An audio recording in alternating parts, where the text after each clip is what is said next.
Okay, still raining, Daddy? It's still raining. Yeah, good afternoon, guys. So, it is actually 3 o'clock in the afternoon. Me and Daddy had lunch. This is our lunch. Adobo chicken. With pineapple. With pineapple. Oh gee, I need a shave. And Dad asked to put pineapple, and we put potatoes because potatoes is always good for adobo. And then yeah, so Please stop raining. I'm nearly out of drink. yeah, we gotta go and get some things for the shop, and then just a little bit of top up for our grocery store. The lady won't clean that. Oo. And then we don't need much because we had a customer who wiped out everything. It's a 3,000 peso sale for one customer, guys. So It's the kid's birthday party. yeah, they have an 18th birthday, and she got rice and things like that here. In our store, she already mentioned it before that she's gonna come and do her shopping. So she did, and yeah. So Toto is the one serving her, and it was like an hour session for Toto because to get things for her and put things together, including ice. So anyway, that was a big one, but you can't hardly tell the shop is you can't hardly tell, Daddy, that the shop sold 3,000. It's still a lot. Just me, I noticed because I'm the one doing the inventory. So Toto went to school, and Yeah, we're raining. just Still school. gonna watch TV. Dad is just watching with me, and it's heavy rain. I will show you. It's heavy rain, guys. We're waiting for that to stop. Not heavy, but it's like annoying. Been raining since last night. So we can't go anywhere, and we got orders need to be delivered. We can't because we're gonna get wet with the motorbike. Basta, ayan. Motor ni Daddy, si Toto umalis na, guys. So ito tayo sa ating sari-sari store. Ayun. Nabasa, guys, kasi may ano ako dyan, parang vent. Nabasa. So inusog ko na, wala na, linagyan ko ng cloth. Kasi parang nag-drip siya dyan sa may so ayan. There, ito ang gusto namin i-top up today, mga sauces, kasi parang kulang. And then top up tayo ng para dito. Nabili yung isang line ng vinegar. Ayun, so, at saka mga noodles dito, guys. Wala na. Inubos niya, bili yung mga pang spaghetti na ingredients. Wala na. At saka kailangan na rin itong i-top up a little bit. Ayan. Yung aso na yan, hindi yan tumatahimik, guys. Para siyang alarma sa buhay. Okay. So, kailangan na rin naubos, guys. So, yung binili na onions, dami-dami nito. Isa na lang naiwan. So, bibili na rin tayo ulit. Okay. Ito, guys, sintang. Wala na. Oh, ang haba ng distansya. Ay, wala na yan. Binili lahat.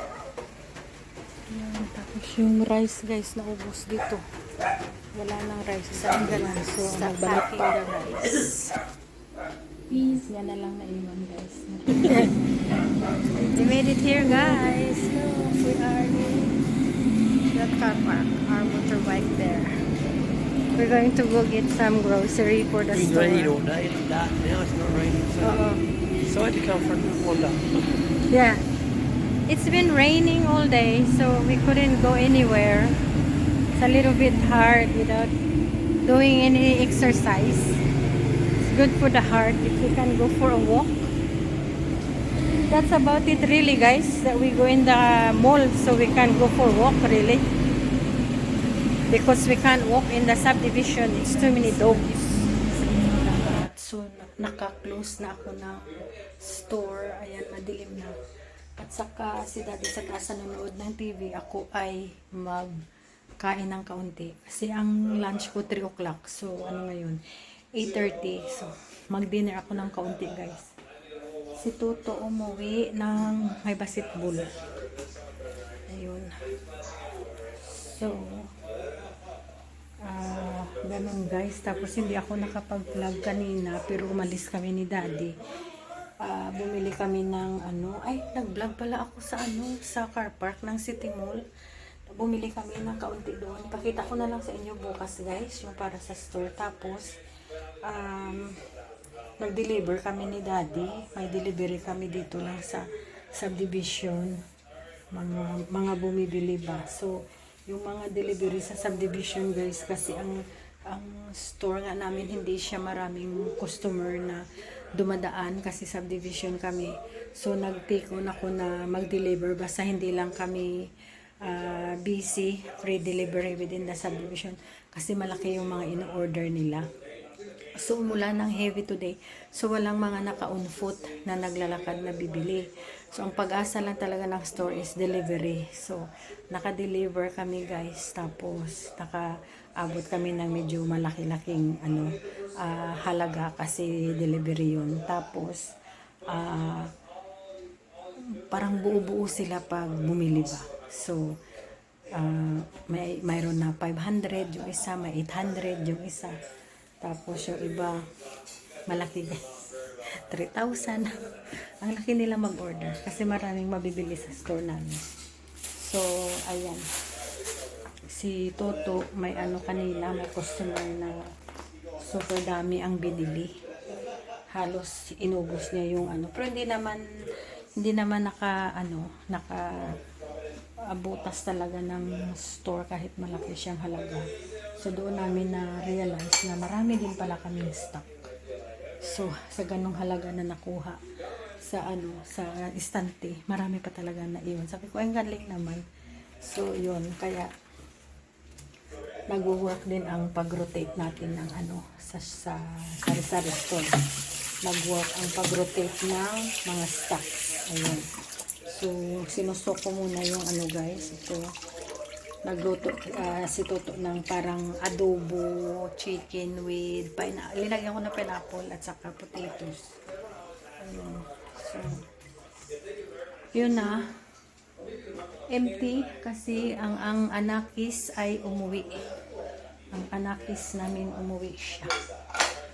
May basketball yan pa ganyan. So, ito yung linuto niya kanina. Ayun. Tapos, nag-school siya kanina. Sandali lang, mga 2 hours. Tapos, umuwi siya na, kita siya namin dyan sa loob ng subdivision. Pauwi na siya. Again, close ko yung store. Sabi ko, uwi ka, buksan mo yung store. Kaya umuwi siya. Kami nag-deliver kami ni Daddy. Tapos, yun na. And then, kain muna tayo guys.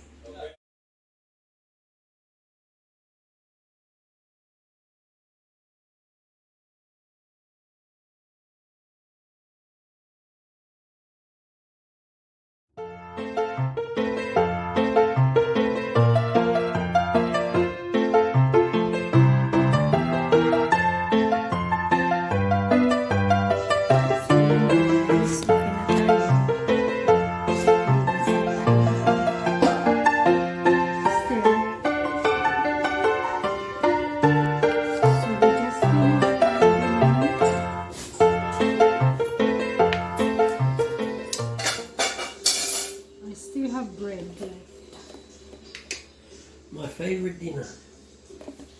It's nice, no? Yeah, guys, we cook like adobo type thing with pineapple, chicken with pineapple, and potatoes. And actually, we forgot to put carrots. We got so much carrots in the container. We forgot it meant to have carrots. Dad, no? Next time. I got the full container of carrots. It hasn't been damaged for the last 3 weeks. So, we forgot to use it. We're too busy. That's alright, we don't have to buy carrots next time. So, on Sunday we don't get carrots. We get onion. Onions and a little bit of garlic, not much. Because I did, but then again, by the time we turn around, I might be disappeared. Okay, well, we'll see by Sunday. What's tomorrow? Tomorrow, Sunday. Tomorrow Sunday.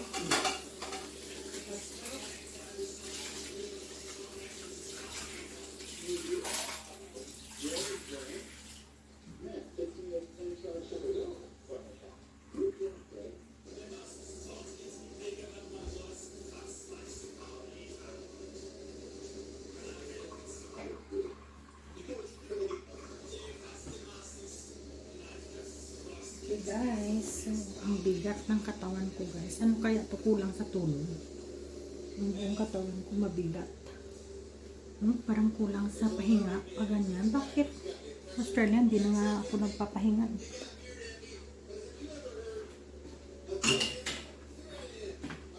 So siguro yun ang problema ko din guys. Kasi sa Australia, napifeel ko na yung katawan ko ang bigat-bigat. Halos hindi ako makalakad.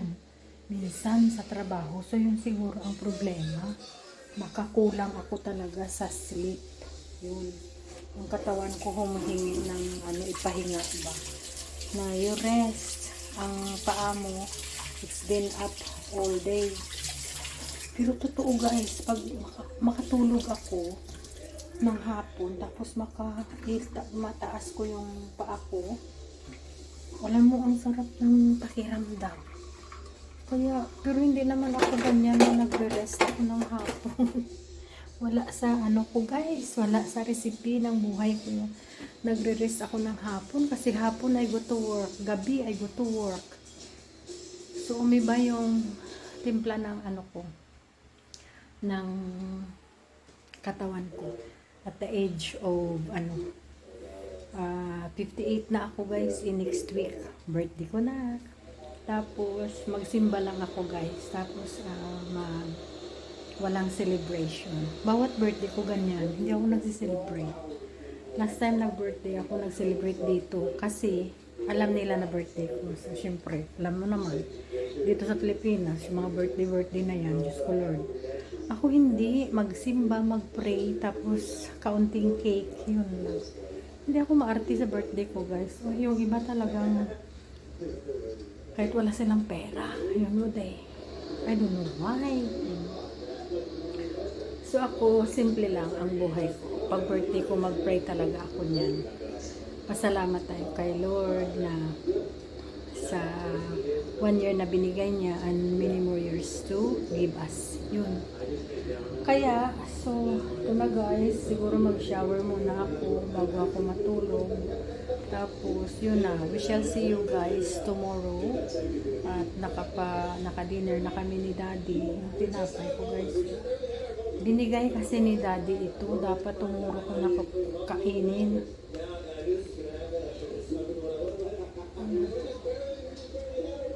Ganyan yan, namimilit. Hindi ka pa kakain ka na lang. Kasi ako, pag kumain ako ng kanin, happy na ako niyan. Ang gagawin ko, ilagay ko siya sa plastic. And then, kainin ko siya tomorrow morning. Kasi masarap pa siya. Dito ko lang siya ilalagay. Para hindi siya titigas. Itong butter na binibili ni Daddy kasi paborito niya daw ito.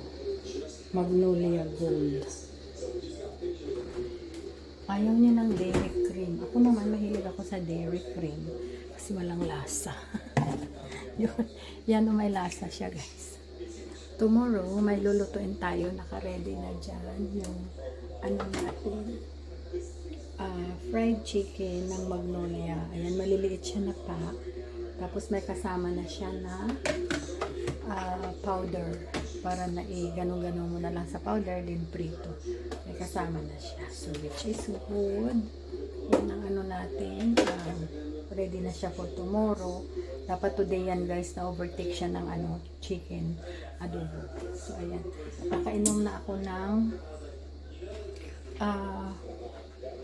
lemongrass, pero bigyan natin si Daddy guys kasi umiinom siya 1 glass every night. Timpla na ako ng Uy.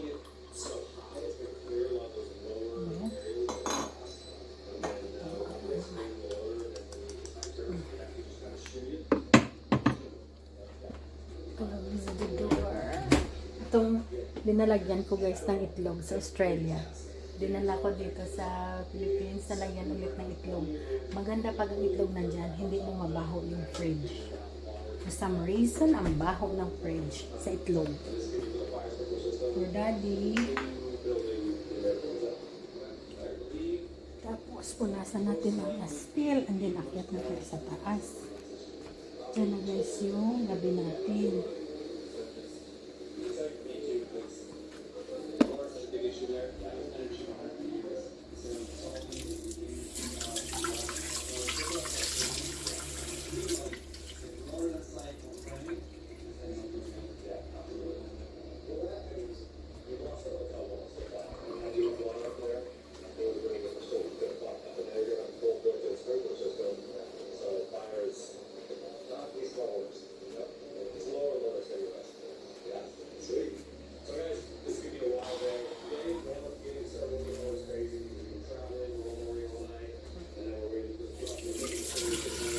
Okay. Takpan natin ang rice kasi inano ko siya. It's ready for the morning. Ginaganon ko guys para hindi na hindi iinit na. Ganyan, anak. Yan. Okay na. So we shall see you guys in our next vlog. Maraming salamat sa pagpapanood sa amin. Ito lang ang vlog namin for today. Sana ay nag-enjoy kayo. This is our life in Philippines. This is our very busy life in Philippines na trying to, you know, tackle the weather if it's raining. Try to tackle the having a business, you know, na maliit. Tapos, try to just keep busy para na yung araw namin is magiging useful, you know, para na we don't feel like we are wasting our time, you see. So, yan guys, ang pag-move mo dito sa Philippines, depende kung anong type mo na gawin. Pwede kang umupo lang all day, pwede kang mamasyal lang all day, whatever you wanted to do. So, sa amin naman ni Dad, para na ma-feel naman namin yung ano ng buhay namin na we are like contributing to our life and to the life of other people. Nag-decide ako guys na mag-business ako ng maliit. Kasi sabi ko, pag araw-araw kami lang ni Daddy, ikot-ikot lang kami sa bahay. Tapos pag araw-araw ganito lang kami, maghintay na lang ako kung kailan kami punta ng mall. Parang wala akong direksyon ng buhay ko. Sabi ko, mag-sari-sari store na ako. At saka hindi naman unfamiliar ang sari-sari store sa akin. Kasi since high school, may sarili talaga akong sari-sari store. Ako talaga. Hindi sa nanay ko, sa akin. So, hanggat na pumunta ako sa Australia, that was the only time na give up ko yun. Kasi linagyan ako ng tatay ko ng sari-sari store sa labas na, sa tabi ng bahay namin. So, ano talaga yan? Pag magpunta ako ng school, yung tatay ko mag-take over kasi sa bahay siya. Pag wala siyang trabaho. Pag nandyan ako, take over na ako. So, ganyan. So, nasanay ako. Tapos, tinuturuan ako ng nanay ko paano i-adjust. Ako din mag-grocery, ako din mag-ano. Tapos, minsan tinutulungan ako ng kapatid ko, ganun. So, yun. Kaya, bumalik tayo sa inumpisahan in a better way. Kasi noon, syempre, hindi naman masyadong malaki, kaunti lang. Pero kahit na may freezer din ako noon, guys. Nagbibinta ako ng ice, yun o ganyan. Upright na freezer, social. Binili talaga namin yun. So, mahal yun on that time, di ba? Tapos, ngayon, a little bit updated lang tayo sa sari-sari store. At saka, hindi lang tayo pressure sa pera, hindi tayo pressure sa kapital, o di ba? So, yun. Kaya, yan. So, thank you so much, guys, for following our story. I hope that you have enjoyed our story for today. Pagod na ako, so magpahinga na tayo lahat, okay? Thank you guys for watching. See you in our next one. Please do subscribe and follow our story here in Philippines from Australia. Bye, guys. Thank you for watching. Bye-bye now.